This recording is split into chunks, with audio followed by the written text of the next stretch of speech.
আমি একছত্র আধিপত্যে বিশ্বাসী বান্দির মেয়ে, যার উপর একবার আমার নজর পড়বে সে আমৃত্যু শুধু আমারই অধীনস্থ থাকতে বাধ্য। তার উপর সকল অধিকার কেবল আমার হবে।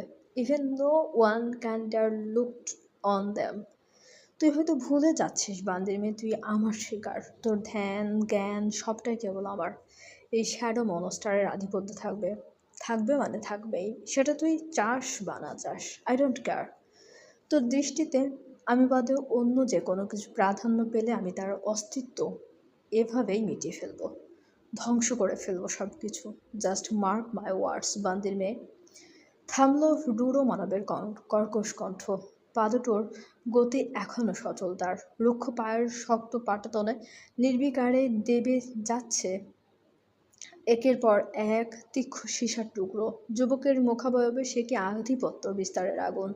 সপ্তদশী ভরকায় ভীষণ। হরিণী চোখ দুটোয় নামিয়েছে এক পশলা বৃষ্টি। ক্ষুদ্রকায় দেহখানি কাঁপছে তার। পা দুটো জমে গিয়েছে বরফের ন্যায়। ভঙ্গুর হৃদয়ের সপ্তদশী তখন কাঁপা কাঁপা কণ্ঠে কেবল আওড়ালো, আমি কোনো খেলনা নই মিস্টার বিস্ট, যার ওপর কেবল আপনারই আধিপত্য থাকবে। না, আমি কোনো পুতুল যে কিনা শুধুমাত্র আপনার ইশারায় ওর বশ করবে। আমি একজন রক্তে মাংসে গড়া মানুষ। তাই কান খুলে শুনে রাখুন, আপনার কথা বিস্টের আপনার মতো বিস্টের বাধ্য হতে আমি মোটেও বাধ্য নই। সহসা মাথাভর্তি উত্তপ্ত আগুনে এক কৌটা ঘি পড়ল মাফিয়া মনস্টারের। শক্ত মুখখানায় লেপ্টে গেল দু ধাপ বাড়তি আগুন। কঠোর হলো দীর্ঘ চল। দাঁত ও পাটির একে অপরের রুষ্ট চাপায় শব্দ হচ্ছে কটমট। বাদামি চোখ দুটো রং ধরেছে ক্রূরতার। যুবক তক্ষণে ঝড়ের বেগে এগিয়ে এসে আচানক হিংস্র থাবায় আঁকড়ে ধরল মাহের রাজ হংসীর ন্যায় সুদীর্ঘ কমল কণ্ঠা। হাতে সে কি জোর রূঢ় মানবের। জোরের তালে উঁচিয়ে দিচ্ছে সপ্তদশীর ক্ষুদ্র বদনখানি। মার্বেলের শীতল মেঝে হতে ক্রমশ আলগা হচ্ছে সপ্তদশীর নরম পদযুগল। দেহখানি ভাব ধরেছে দোদুল্যমান, কণ্ঠায় চাপ বেড়েছে বহুক্ষণ। মাহি কাশছে, অনবরত পা ছোটাচ্ছে এদিক ওদিক। দুহাতে ঠেলে দিচ্ছে রূঢ় মানবের শক্তপোক্ত রুক্ষ হাতের মুঠো। অথচ বালায় ষাট অমন পাহাড় সম বলিষ্ঠ একটা মানুষের জোরের সঙ্গে তার মতো একটা চুনোপুটি আদৌ পারে? রূঢ় মানব কটমট করছে দাঁত। দোদুল্যমান সপ্তদশীর পানে ক্রূর দৃষ্টি যুগল নিষ্পলক ভঙ্গিতে আটকে রেখে হুঙ্কার ছুঁড়ে শুধালো, শুধু তুই কেন বান্দির মেয়ে? তোর 14 গোষ্ঠী সহ আমার হতে বাধ্য। Do you get me? নিঃশ্বাস আটকে যাচ্ছে মাহের। দুরন্ত পদযুগল তার দুর্বল হচ্ছে ক্রমশ। ক্ষুদ্র মুখখানায় জমে উঠে গিয়েছে রক্ত। হরিণার চোখ দুটো যেন এক্ষুনি বেরিয়ে আসবে কোটর ছেড়ে। নির্দয় মানবের মন গড়ল কিনা কে জানে। সে কেমন আচমকা হাতের বাঁধন ঢিলে করল। সহসা সপ্তদশী দোদুল্যমান ক্ষুদ্র বদনখানি ছিটকে পড়ল মেঝেতে। হুট করে নিঃশ্বাস নিতে পারার স্বস্তিতে পাগলের ন্যায় হাঁপাচ্ছে মাহি। এক হাতে কড়া কণ্ঠ আঁকড়ে মুখ হাঁ করে বাতাস টানছে ফুসফুস ভরে। সপ্তদশীর বেগতিক দশা রূঢ় মানব কেমন সংকুচিত দৃষ্টি তাকিয়ে আছে তার পানে। সপ্তদশীর নরম তুলতুলে পদযুগল হতে খানিকটা দূরে অসংখ্য ভাঙ্গা সীসার টুকরো। ক্ষুদ্র বদনের তাল সামান্য নড়লেই নরম তুলতুলে পায়ের ত্বকে রুষ্টতার স্পর্শে বিঁধে যাবে তীক্ষ্ণ টুকরোগুলো। নির্দয় মানব দাঁত কিরমির করছে তখনও। শক্ত মুখাবয়বে ঘাটটা সামান্য বাকি ক্রূর দৃষ্টিতে নিক্ষেপ করল বেহাল অবস্থায় ডুবে থাকা ফ্লোরের পানে। অদূরেই এলোমেলো ভঙ্গিতে পড়ে আছে সপ্তদশীর জুতো জোড়া। নির্দয় মানব গম্ভীর মুখে পা বাড়াই সেথায়। কাছের টুকরোগুলোর ওপর দিয়ে অনায়াসে হেঁটে হেঁটে অবশেষে জুতো জোড়ার সম্মুখে এসে ডান পায়ের রুষ্টে আঘাতে নির্জীব জুতো জোড়াকে একটানে ঠেলে দেয় সপ্তদশীর নিকট। এদিকে এখনও কণ্ঠা আঁকড়ে হাঁপাচ্ছে মাহি। চোখ দুটো নীরবে ছড়াচ্ছে অশ্রু। নিজেকে সামলানোর প্রয়াসে মত্ত থাকা সপ্তদশী হুট করে পায়ের সন্নিকটে কিছু একটা ছিটকে আসার মনোবল টানল সেথায়। পায়ের ঘাড়ের পেশি সামান্য কুঁচকে নজর নামালো পায়ের কাছে। অমনি তার কর্ণকুহরে ভেসে এলো রূঢ় মানবের গম্ভীর অথচ চিত্ত বীর করা রুষ্ট কণ্ঠ, এগুলো সাজিয়ে রাখার জন্য দেয়া হয়নি তোকে বান্দির মেয়ে। বাই দ্য হেল, কাচের ওপর একবার পা পড়লে সেই পা কিন্তু ভেঙে গুঁড়িয়ে ফেলবো আমি। সহসা আঁতকে উঠে মাহে। তড়িঘড়ি করে দোদুল্যমান ক্ষুদ্র দেহটা সামান্য নাড়িয়ে চাড়িয়ে পা দুটো আলগোছে ঢোকালো জুতো জোড়ার মধ্যেখানে। নাকের পাটা বড্ড ফুলছে তার। চোখ দুটোই লেপটেছে লালা আবরণ। 4 হাত দূরত্বে দাঁড়িয়ে থাকা রূঢ় মানব হিসিয়ে যাচ্ছে একাধারে। অদূরে দাঁড়িয়ে থাকা নতমুখী সপ্তদশীর পানে তীক্ষ্ণ দৃষ্টি নিক্ষেপ করে কটমট কণ্ঠে আওড়ালো, আজ যা যা করলাম সবটা ঘটে ঢুকিয়ে নে বান্দির মেয়ে। নেক্সট টাইম আমার অবাধ্য হবার চেষ্টা করে দেখিস, শুধু প্যালেসের ছাদ থেকে এক লাথি দিয়ে নিচে ছুঁড়ে ফেলবো। মাইন্ডেড জানোয়ারের বাচ্চা। নাক টানছে মাহি। যুবকের এহেন বেয়াদবির কথায় কুঁচকেছে তার মুখ। চিরায়ত স্বভাবের বশীভূত হতে খুব একটা সময় লাগেনি বকা মানবীর। ফের ঘাড় তেরামি সুরে কাটকাট কণ্ঠে আওড়ালো, কেন? কোন জায়গার তিসমার খান আপনি, যার কথা আমাকে মানতেই হবে? রাশিয়ার একজন সো কল্ড ক্ষমতাবান হয়েছেন বলে মাথা কিনে নিয়েছেন আমার? আপনি আমার এমন কে যার প্রতি আমার বাধ্যতা প্রকাশ করতে হবে? তক্ষুনি সুদর্শনের কপালের চামড়ায় দেখা গেল রাগের ছাপ। ললাটপটের রগগুলো ফুটে উঠেছে দপ দপ করে। চল হলো শক্ত। মাফিয়া মনস্টার নামক খ্যাপাটে ষাঁড় খেপেছে ফের। সে তৎক্ষণাৎ জড়ালো পায়ে এগিয়ে এসে দাঁড়ালো মাহির সন্নিকটে। অতঃপর নিজ রুক্ষ হাতের হিংস্র থাবায় আচানক পিষ্ট করল সপ্তদশীর নরম তুলতুলে বাম গালটা। এহেন জোরালো চাপড়ের তাল সামলাতে না পেরে মুহূর্তে গাল বাঁকিয়ে হেলে পড়ল বেচারি। তার দৃষ্টি তখনও ঝাপসা, মাথাটা ঘুরছে ভন ভন করে, তার গালটা যা জ্বলছে না। এদিকে সম্মুখে দাঁড়িয়ে থাকা রূঢ় মানবের রাগ বাড়ছে তরতর করে। মাথার তালুতে জ্বলছে আগুন। রাগে হিতাহিত জ্ঞান শূন্য মানব তখনই বগল থাবায় চেপে ধরে সপ্তদশীর নরম ঘাড়। সেটাই নিজ রুক্ষ হাতের চাপ বাড়িয়ে আচানক উঁচিয়ে তোলে মাহির ক্ষুদ্র মুখখানা। সপ্তদশী কুঁচকে রেখেছে দুচোখ। তার নরম ঠোঁটের কোণে দৃশ্যমান একটুখানি লহু। তার অবলোকন হওয়া মাত্রই থমকায় রূঢ় মানব। এক অদ্ভুত ঝংকারে কেঁপে ওঠে তার পাহাড় সম বলিষ্ঠ দেহখানা। হাতের বাঁধনে নামল প্রশমন। যুবকের এই আকাশসম রাগভর্ত মুখাবয়বে তক্ষুনি নামল উদ্বিগ্নতার ভার। সে কেমন অদ্ভুতভাবে বিচলিত হলো সপ্তদশীর লহু দেখে। বুকটা কাঁপছে তার। আশ্চর্য, তার মতো নির্দয় মানবের হুটহাট বুক কাঁপার তো কথা না, তবে এখন কেন কাঁপছে? যুবক অস্থির। তক্ষুনি মাহির ঘাড় ছেড়ে দিয়ে তর্জনী ছল মেয়েটার নরম ঠোঁটের কোণে। সাথে আলতো করে ছুঁয়ে দিয়ে লৌহগুলো মুছতে ব্যস্ত রূঢ় মানব। মুখে রা নেই তার, চোখে মুখে স্পষ্ট ফুটেছে অপরাধিত্ব। সপ্তদশী হতবাক তার এহেন কাণ্ডে। হতবাক কণ্ঠ ফুঁড়ে কিছু বলতেই যাবে অমনি শোনা গেল রূঢ় মানবের অতি শান্ত অথচ নিরেট কণ্ঠ, আমি যে তোর কে? এই প্রশ্নের উত্তর খুঁজতে তোর মতো অবোধের গোটা একটা জনম লেগে যাবে বান্দির মেয়ে। তবু আমি নিশ্চিত জনম ফুরালে তুই বলবি আপনি আমার কে। অবোধের ছাপ ফুটল মাহের মুখাবয়বে। সেই সঙ্গে মনের কোণে জন্মালো এক রাশ ঘৃণা। ছলছলে চোখ দুটো আরেকবার দাও দাও করে জ্বলতে থাকা পুরো ঘরময় পরিক্রমা চালাতেই বুকটা কেমন ভার হয়ে গেল মানবীর। এক অদৃশ্য দোহনে পুড়তে লাগলো হৃদয়টা। মুখভঙ্গি এক রাশ ঘৃণা ফুটিয়ে সপ্তদশী তক্ষুনি 2 হাতে ঠেলে দিল যুবক রূঢ় মানবের প্রশস্ত বুক। ঘটনার আকস্মিকতায় এক কদম সরে গেল রূঢ় মানব। মুখাবয়বে ফুটালো হতভম্বকতার ছাপ। মাহি কাঁদছে এবার। কাঁদতে কাঁদতে হেঁচকে তুলছে মায়াবিনী। প্রিয় শখকে নিজ চোখের সামনে ধূলিসাৎ হতে দেখে নিজের আর ধরে রাখা সম্ভব হয়নি তার পক্ষে। সে কেমন চিৎকার করে দিয়ে রূঢ় মানবকে বলে বসল, আপনার মানে কি?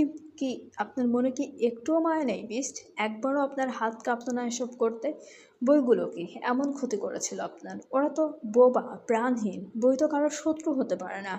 আপনি ওদের না পড়িয়েও অন্য কোথাও রেখে দিতেন, অন্তত ওরা অক্ষত থাকতো। কিন্তু না, আপনি তো নির্দয়। সব সময় নিজের পাষাণ কর্মকাণ্ড না দেখালে আপনার চলে না, তাই না? আর কতবার ভাঙবেন আমায়? ঠিক আর কতভাবে? আমার শখ, সুখ, শান্তি সব কেড়ে নিয়েছেন আপনি। আর কি কি কেড়ে না বাকি আছে আপনার? I just can't imagine. একটা মানুষ এত খারাপ কি করে হয়? মুখ ফসকে কথাটা বের হওয়ার পর মুহূর্তেই হিংস্র মনস্টারের আগ্রাসী থাবা এসে আচানক আঁকড়ে ধরল সপ্তদশীর রাজহংসীর ন্যায় সুদীর্ঘ কমল কণ্ঠা। হাতের জোরে বেচারিকে ঠেলে নিয়ে গেল পেছনের দেয়ালের কাছে। সপ্তদশীর শির দ্বারা দেয়ালে ছুঁয়েছে মনস্টারের হাতের জোর, মাথা ঠেকেছে পেছনে। তবে কাণ্ড দেখেও মাহি মোটেও ভড়কায়নি এবার। উল্টো অগ্নিদৃষ্টির ঠায় তাকিয়ে রইল রূঢ় মানবের কটমট দৃষ্টিতে। মুগ্ধ সাপের ন্যায় ফোঁসফোঁস করছে, কণ্ঠে ছুঁড়েছে বিকট হুঙ্কার। বা হাতে সপ্তদশীর কণ্ঠা চেপে রেখে ডান হাতে রুক্ষ মুঠো রেকের পরে এক শক্তপোক্ত পাঞ্চ বসাচ্ছে দাঁড়িয়ে থাকা মাহির ঠিক পাশের দেয়ালে। হিতাহিত জ্ঞানশূন্য মানব, যার জোরালো পাঞ্চের আঘাতে থেতলে যাচ্ছে তার রুক্ষ হাতের চামড়া, ফিনকি দিয়ে বেরোচ্ছে লহু, অথচ নির্দয় মানব হিংস্র কণ্ঠে গর্জন তুলে আওড়ালো, আই নো আমি খারাপ, ভীষণ খারাপ, I know I am a bloody beast, but this is a fucking proof that you are the only beauty who belongs to me. No one can dare to touch you. Not even someone can dare to look at you. And you know what? Even তুইও তাকাতে পারবি না কারোর দিকে।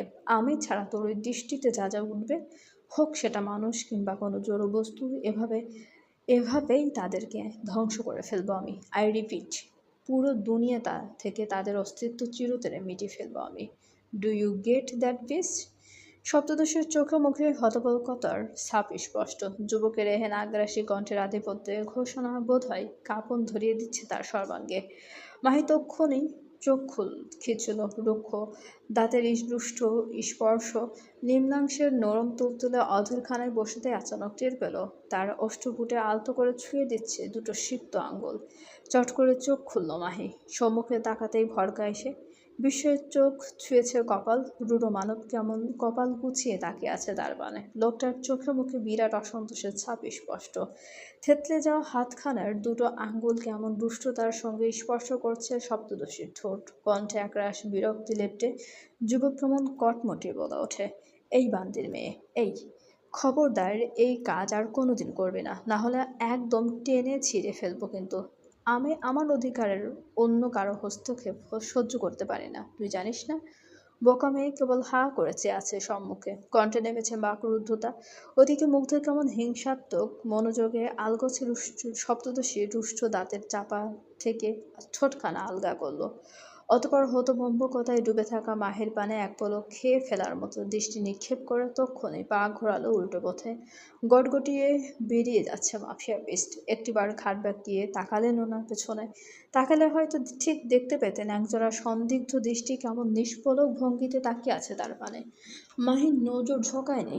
Mafia beast অক্ষিপুটের আড়াল হতেই তার কাপা কাপা হাতখানা অজান্তে উঠে এলো সিক্ত অধর জোড়ার পানে। সেথায় আলতো করে ছুঁয়ে দিয়ে আঙ্গুল কটা দৃষ্টিপটের সম্মুখে এনে দাঁড় করাতেই দেখল তার আঙ্গুলের ডগা লেপ্টে গিয়েছে মাফিয়া বিস্টের তাজা বাহুতে, তাজা লহুতে।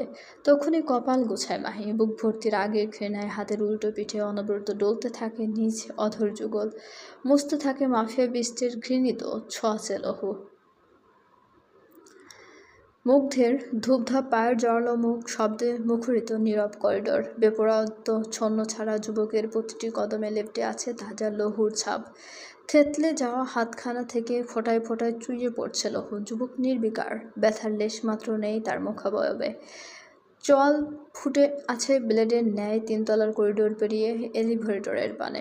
এগোতেই হঠাৎ মুগ্ধের তীক্ষ্ণ দৃষ্টি গিয়ে আটকালো অদূরে মাথা নত করে দাঁড়িয়ে থাকা দুজন মেয়েদের পানে। তাদের সম্মুখে খাবার ট্রলি। বেচারি দুটো মনস্টারের ভয়ে কাঁপছে রীতিমতো। মুগ্ধ দাঁড়ায় এক মুহূর্ত, কপালের চামড়া গুটিয়ে কণ্ঠে দৃঢ় ভাব ঠেলে গর্জন তুলে শুধালো, খাবার এনেছিস কার জন্য?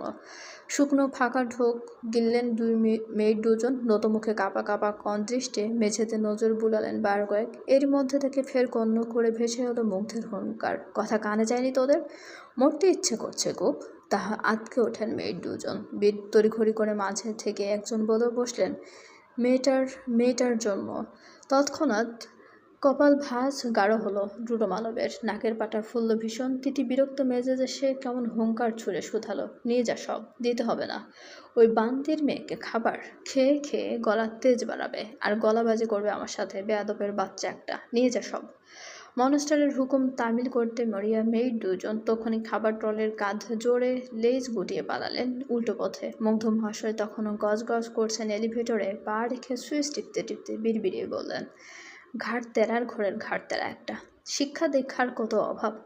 নিজের চেয়ে দ্বিগুণ বয়সী মুরব্বীর সাথে কিভাবে কথা বলতে হয় সেটাও জানে না, অসভ্য মেয়ে ছেলে কথাকার। রাগের বসে কথাটা জিভে খসে বেরিয়েছে। সেকেন্ডে 30 হবে বোধহয়। অমনি মহাশয়ের টনক নড়ল বুঝি। তৎক্ষণাৎ কুচকানো দৃষ্টির সম্মুখের কাছের দরজায় নিজ প্রতিবিম্বকে আহ্বাদপুস্তক প্রয়োগ করে দাঁত খিচে আড়ালো। What the fuck I am saying? Who is মুরব্বি? মুরব্বি হবে ওই বান্দির মেয়ের বাপ, ভাই, দুশ্মন। আমার মতো হ্যান্ডসাম কোন দুঃখে মুরব্বি হতে যাবে? হ্যাঁ। তীব্র ঘর্ষণে তীব্র ঘূর্ণনে ঘুরছে হেলিকপ্টারের পাখা, তুলছে বিকট গর্জন। হেলিপ্যাড হতে বেশ কয়েক হাত দূরত্বে দাঁড়িয়ে আছে অ্যালেক্স এবং অ্যাডউইন। দু গম্ভীর পুরুষ তাকিয়ে আছে একে অপরের বিপরীত, করছে মনস্টারের আগমনের অপেক্ষা। সাউথ কোরিয়ার উদ্দেশ্যে মনস্টারের রওনা হবার কথা ছিল আরও ঘন্টা দুয়েক আগে, অথচ মনস্টারের এখনও কোনো খোঁজ নেই। গম্ভীর মুখে অ্যাডউইন কবজি উল্টায় এবার। ঘড়ির কাঁটার পানে দৃষ্টি নিক্ষেপ করতেই পেছন থেকে ভেসে এলো দুজন গার্ডের ত্রস্ত কণ্ঠ। Monster is coming everyone, put your heads down. তৎক্ষণাৎ ঘাড় নোয়ালেন সকালে। অ্যাডউইন বেচারা আগে থেকে নুয়ে রেখেছে ঘাড়, আগ বাড়িয়ে পেছনে তাকানোর সাহস পেল না কেন যেন। এদিকে মনস্টারের দাম্ভিক কদম ততক্ষণে অতিক্রম করেছে দু গম্ভীর পুরুষকে। গটগটি হেলিকপ্টারের পানে এগোতেই হঠাৎ বাঁ পাশ থেকে ছুটে এলেন এক গার্ড মহাশয়। বড় বাধ্যকতা নতমুখে এক হাঁটু গেড়ে বসলেন জমিনে, দু হাতে একখানা রামের বোতল অতি ভদ্রতায় বাড়িয়ে দিলেন সম্মুখে। মুগ্ধ থামল শক্ত চোয়ালে, তৎক্ষণাৎ গার্ডের হাত থেকে ছো মেরে নিয়ে নিল অ্যালকোহলপূর্ণ বোতলটা। অতঃপর ধারালো দাঁত কপাটির শক্ত ফাঁকে বোতলের ক্যাপ আটকে বসালো একটান। মুহূর্তেই খুলে গেল বোতলের মুখ। মাফিয়া মনস্টার তক্ষুনি ঠোঁট চাপালেন সেথায়, এক নিঃশ্বাসে গিলে নিলেন অর্ধেকটা পানীয়। পরক্ষণে বাকি অর্ধেক দিয়ে আলগোছে ধুয়ে নিলেন নিজ আহত হাতখানা। আহত স্থানে অ্যালকোহল অ্যান্টিসেপটিকের কাজ করে, এ যেন বেশ জানাদার। পরিশেষে হাত ধোয়া শেষ হতে নির্দয় মানব হাতে থাকা শূন্য বোতলটা আচানক ছুঁড়ে মারলেন পাকা মেঝেতে। মুহূর্তেই ঝনঝনিয়ে চূর্ণ বিচূর্ণ হলো অবহেলিত বোতলখানা। অপেক্ষাহীত পাইলট উড়ে যাবার প্রস্তুতিতে মতো মনস্টার আর দেরি করল না। তক্ষুনি দাম্ভিক কদমে উঠে গেলেন হেলিকপ্টারে। কমকমে গলায় আদেশ ছুড়লেন, টেক অফ। পাইলট মহাশয় বুঝি এই কথারই অপেক্ষায় ছিল। আদেশ পাওয়া মাত্রই মত্ত হলেন টেক অফে। ভূভাগ কাঁপিয়ে ধীরে ধীরে ওপরে উঠছে শ্যাডো মনস্টারের নাম লিখিত হেলিকপ্টারটা। ভেতরে বসে থাকা দাম্ভিক কুপুরুষ শক্ত চোয়ালে বসে আছে কেমন, তার অবচেতন মনটা কেমন অজানা কারণে আনচান করছে। মুগ্ধ জানে না সে কারণ, আগ বাড়িয়ে জানার প্রচেষ্টাও করেনি যুবক। হিডেন প্যালেসের আকাশ অতিক্রম করে বেশ কিছুটা দূরে চলে গেছে হেলিকপ্টার। প্যালেস থেকে যত দূরত্ব বাড়ছে ঠিক ততই অস্থিরতা বাড়ছে মুগ্ধের। বুকটা খা খা করছে কেমন, অবোধ মনটা বারবার বলছে, চাশমিশ কি সত্যি খাবার খায়নি? রাগ করলে তো না খেয়ে থাকার অভ্যেস আছে তার। তখন আবার থাপ্পড় দেয়াতে ঠোঁটটাও কেটে গেল। এখন কেমন আছে মেয়েটা? এখনও কি আগের মতো কাঁদছে? মনের মধ্যে উত্থাপিত হওয়া হাজারো প্রয়োজনীয় চিন্তা, কোনোটাই নিজ ইচ্ছেতে চিন্তা করছেন না মাফিয়া বস। বিচক্ষণ মস্তিষ্কের হুঙ্কারে নিজেকে আটকে রেখেছেন শক্তভাবে। দুহাত মুষ্টিবদ্ধ করে নিজ সত্তায় থেকে বিড়বিড় করে বলছে, খেলে খাক, না খেলে মরে যাক বান্দির মেয়েটা। মরে গেলে অন্তত কিছুটা হলেও শান্তি পাবো, বেঁচে থাকলেই তো জ্বালাচ্ছে ওইটুকুন একটা পিচ্চি। কথাটুকু আওড়ে আসনে বসলেন, পিঠ হেলালেন মনস্টার। কপাল কুঁচকে চোখ দুটো বুঝলেন খানিক। অমনি বন্ধু চোখের পাতায় দৃশ্যমান হলো সপ্তদশীর কোণদণ্ডত নির্মল মুখখানা। ঠোঁটের কোণে লেগে আছে একটুখানি লঘু। সঙ্গে সঙ্গে অস্থিরতা বাড়ল মুগ্ধের বুকে, বাড়ল কম্পন। মস্তিষ্ক অচল হয়ে গেল এক মুহূর্তের জন্য। ভুলে গেল নিজের বিচক্ষণ রূঢ় সত্তা। যুবক নিজের অবস্থান ভুলে গিয়ে তক্ষণে ব্যস্ত হলো ব্যগ্র কণ্ঠে হুঙ্কার ছুড়ে পাইলটকে বলল, এক্ষুনি প্যালেসের দিকে ব্যাক কর। ভরকায় পাইলট মহাশয়। চলতি পথে মাঝ রাস্তায় হুট করে এরূপ কথা শুনবে তা হয়তো স্বপ্ন ভাবেনি তিনি। তবুও মনস্টারের আদেশ বলে কথা। মহাশয় চুপচাপ সাইকেলকে টান বসালেন। ফের অত বড় একখানা বাহনকে ফের উল্টো পথে ঘোরালেন তিনি। ওদিকে মুগ্ধ কেমন হাঁসফাঁস করছে, অস্থিরতায় গা থেকে খুলে রেখেছে ওভারকোটটা। বুকের বাঁ পাশটা জ্বলছে বিধায় সেথায় অনবরত হাত বোলাচ্ছে রূঢ় মানব। কাঁপা কাঁপা অন্য হাতে পাশ থেকে মোবাইলটা হাতে নিয়ে কল লাগায় অতি পরিচিত নম্বরে। সেকেন্ড 30 যেতে না যেতেই অপাশ থেকে রিসিভ হলো কল। মুগ্ধ তখন গম্ভীর কণ্ঠে আদেশ ছুড়ে বলল, লোকেশন ট্রেস করে বাইক রেডি কর, আই এম কামিং। নিজ কথা শেষ করে আর অন্যের কথা শোনার প্রয়োজন বোধ করেনি মাফিয়া মনস্টার। আজও তাই হলো তাই। তক্ষুনি খট করে কল কেটে পাইলটকে বললেন, আশেপাশে যে কোনো খালি জায়গায় ল্যান্ড কর, লাইব্রেরি যেতে হবে।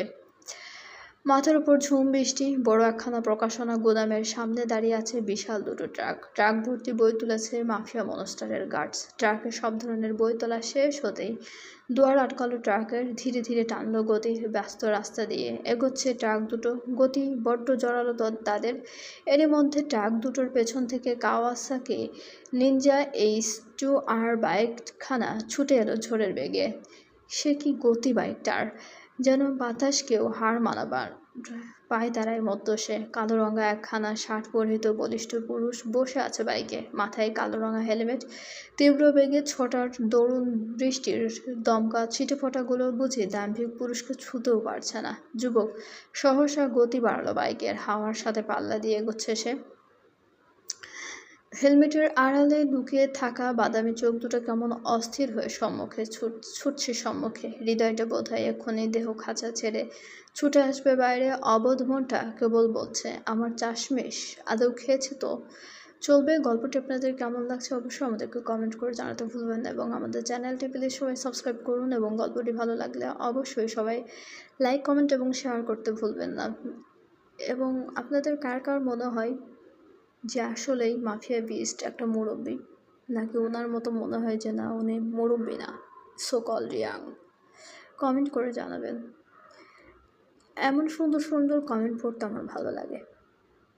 ধন্যবাদ সবাইকে অনেক।